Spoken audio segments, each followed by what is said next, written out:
Hello, are you ready for future?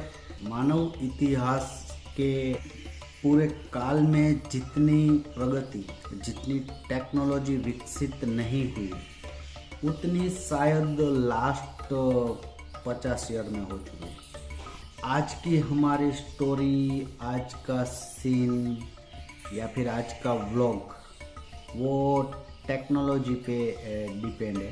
3-4 दिन पहले मैं जा रहा था बॉम्बे, तो वहाँ बड़ौदा से आगे करजन गांव में मैंने एक होटल पे फ्यूल स्टेशन देखा।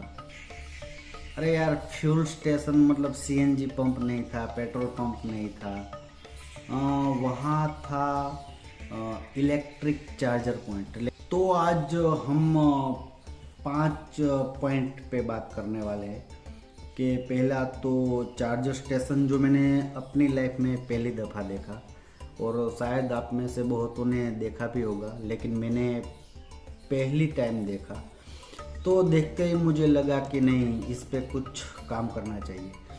क्योंकि मुझे ये फील में आ रहा है कि यार गवर्नमेंट ने ये टेक्नोलॉजी लाई तो है इंडिया में, लेकिन हाल ये हो रखा है कि लोगों को ज़्यादा इलेक्ट्रिक व्हीकल के बारे में पता नहीं है।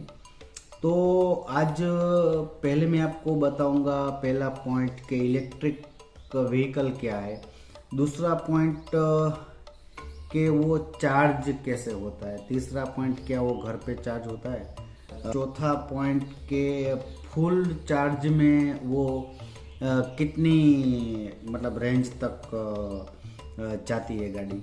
पांचवा पॉइंट ये है कि मेंटेनेंस कैसा है, अभी का जो व्हीकल हमारा है, अभी की जो कारें है उससे क्या बेहतर है। तो डिटेल में इस पे हम बात करेंगे। तो गाइज वीडियो पूरा देखिए, मेरे साथ जुड़े रहिए। अभी की जो कारें हैं वो सीएनजी, पेट्रोल या डीजल पे चलती है, लेकिन बहुत सारे लोगों के मन में ये क्वेश्चन जरूर आता है कि इलेक्ट्रिक व्हीकल कैसे काम करता है। तो एक लिथियम आयन बैटरी लगी रहती है गाड़ी में। यूँ तो 2 टाइप की कारें आती है कि जो हाइब्रिड भी है और इलेक्ट्रिक पे भी चलती है, लेकिन हम स्पेशली बात करेंगे इलेक्ट्रिक व्हीकल की। ये एक्सीलेटर का काम ये होता है कि वो एक एक्सीलेटर से मतलब डीसी पावर में से आप जैसे गाड़ी का एक्सीलेटर या देसी भाषा में लीवर बोल लो, तो वहाँ से सीधा जनरेट होता है। जितना आप एक्सीलेटर दबाओगे उतना ही वो डीसी वोल्टेज एसी वोल्टेज में कन्वर्ट हो जाएगा। और ब्रेकिंग की भी ये सिस्टम है कि जैसे ही आप गाड़ी का ब्रेक लगाओगे तो ब्रेकिंग भी एक ऑल्टरनेट बन जाएगा और वहाँ से भी बिजली बैटरी को सप्लाई कर देगी। ये तो हो गई इलेक्ट्रिक व्हीकल काम कैसे करता है। अब दूसरा हमारा क्वेश्चन ये है कि इलेक्ट्रिक व्हीकल की प्राइस क्या है।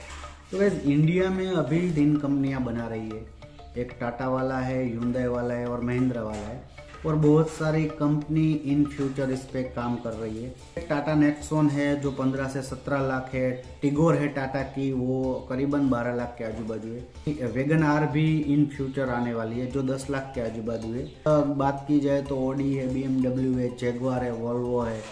आप लोगों के मन में ये क्वेश्चन जरूर आता होगा कि ये जो कार है वो फुल चार्ज पे कितना चलती है।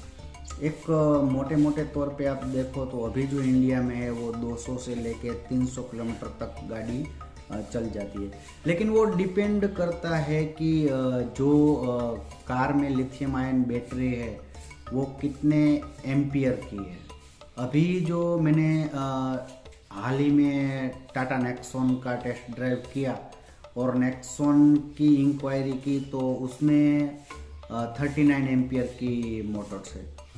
तो वो कंपनी बोल रही है 300 तक चलेगी, लेकिन वो डिपेंड है कि आप ट्रैफिक में हो, हाईवे पे हो, कोई हिल पे जा रहे हो, तो उस पे वो डिपेंड है। वो 200-250 किलोमीटर आप पकड़ के चलो। हमारे मन में नेक्स्ट क्वेश्चन ये आता है, फुल चार्ज आप कर लो, कितने समय में चार्ज होता है। उसका 2 टाइप का अभी व्यवस्था दी गई है एक तो आपको अगर आपके घर पे अगर पार्किंग की व्यवस्था है तो कंपनी वाले ही आपको चार्जिंग पॉइंट आपके पार्किंग में ही आपके घर पे ही एलोट इंस्टॉल कर जाएंगे।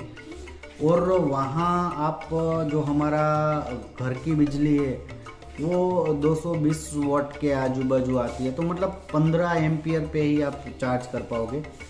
तो जो ये टाटा नेक्सॉन है या टिगोर है उनकी बैटरी आपको चार्ज करने में कम से कम 9 से 10 घंटे जाएगी। तो दूसरा तरीका ये है जो मेरा जहाँ से आइडिया भी मुझे ये व्लॉग बनाने का आया, तो मैंने देखा अभी जो आप देख रहे हो वो 60 मेगावाट की कैपेसिटी वाला चार्जर था। तो उसका अगर 60 मेगावाट कैपेसिटी वाला चार्जर पॉइंट है तो आपकी कार वो घंटे भर में कर देगा। तो इसका तरीका भी अभी तो गवर्नमेंट ने बहुत आसान कर दिया। और इसकी एक खासियत ये भी है कि ये 60 मेगावाट है और इन फ्यूचर भी ये 120 तक भी जा पाएगा या उससे आगे भी। और अभी बहुत से लोगों को एक और क्वेश्चन आ रहा होगा कि यार अभी हमारे इंडिया में तो सीएनजी पेट्रोल पंप पे इतनी लाइनें लगी है, हर 200 किलोमीटर के बाद आधा घंटा रुकना है।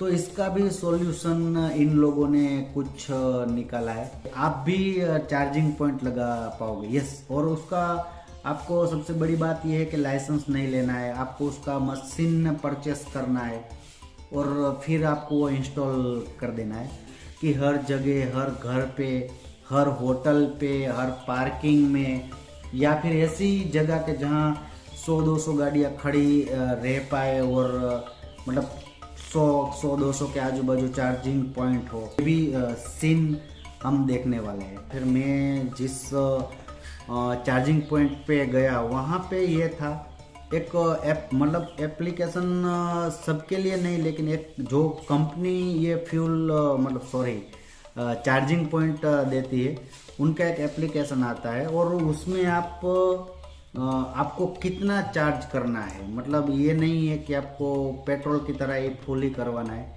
आपको उसका अभी का पेमेंट ऑनलाइन करना है। तो मतलब आप पहले उसका एप्लीकेशन में जाइए, फिर वहाँ जाके आप आपकी रिक्वायरमेंट के हिसाब से आप पेमेंट कीजिए। फिर आपको एक कोड आएगा, वो कोड वहाँ पे आप स्टेशन पे जाओ, fuel station sorry charger point पे जाओ, वहाँ एक डिजिटल मशीन लगी रहती है, वहाँ पे आप उसका कोड डालो और फिर वहाँ से प्लग निकालो और अपनी गाड़ी में प्लग लगाओ।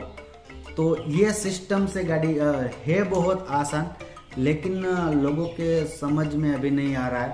और मैंने बहुत सारे लोगों से बात की तो उनका भी ये कहना था कि यार गाड़ी में इंजन तो है नहीं, तो इतनी ज़्यादा प्राइस क्यों दे। तो कहीं ना कहीं मेरे नज़रिए से ये हो रहा है कि पूरे इंडिया में ये टेक्नोलॉजी बेशक बहुत अच्छी है, पेट्रोल से बहुत ज़्यादा सस्ती है। तो वो कैसे मैं आपको बताऊंगा, वो स्टेट जो राज्य होते हैं उन पे डिपेंड है।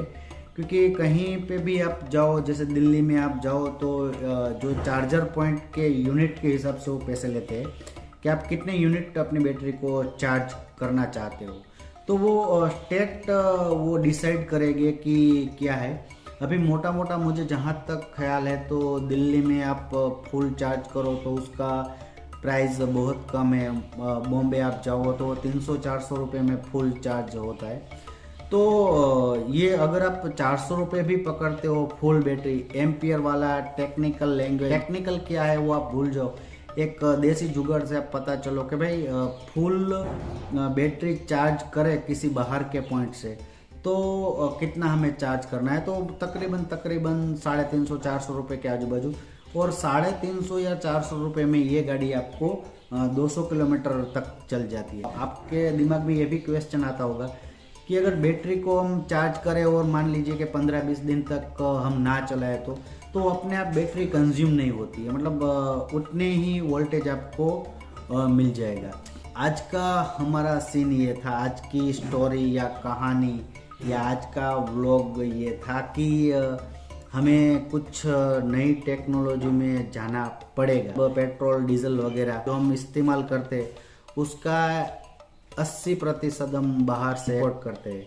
अगर ये टेक्नोलॉजी आ जाती है और हम इंडियन जो कि हम हर चीज़ का जुगाड़ निकाल लेते हैं और हम हर मुसीबत को पार कर लेते हैं, अगर ये मुसीबत को हम पार कर लेते हैं और ये टेक्नोलॉजी हमारे इंडिया में आ जाती है तो सच में आप बिलीव करना कि हम कहीं से कहीं तक निकल जाए। अभी तो शुरुआत है, तो ये है कि थोड़ी महंगी कारें आ रही है, लेकिन जैसे ही मार्केट में सब कंपनी आ जाएगी, सब लोग मार्केट में इसके तरफ अट्रैक्ट हो गए, तब जाके कहीं ना कहीं कारें भी सस्ती मिलने लगेगी। लेकिन ये विकल्प बहुत ही बढ़िया, बहुत ही अच्छा विकल्प है। तो गाइज अब मुझे इजाज़त दीजिए।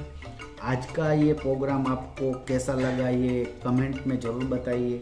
अच्छा लगा तो प्लीज़ लाइक, शेयर और सब्सक्राइब करें। और ऐसे ही कंटेंट के लिए, ऐसे ही ब्लॉग के लिए, ट्रैवल ब्लॉग के लिए मेरे साथ देखने के लिए जुड़े रहिए। बाय दोस्तों, जय हिंद।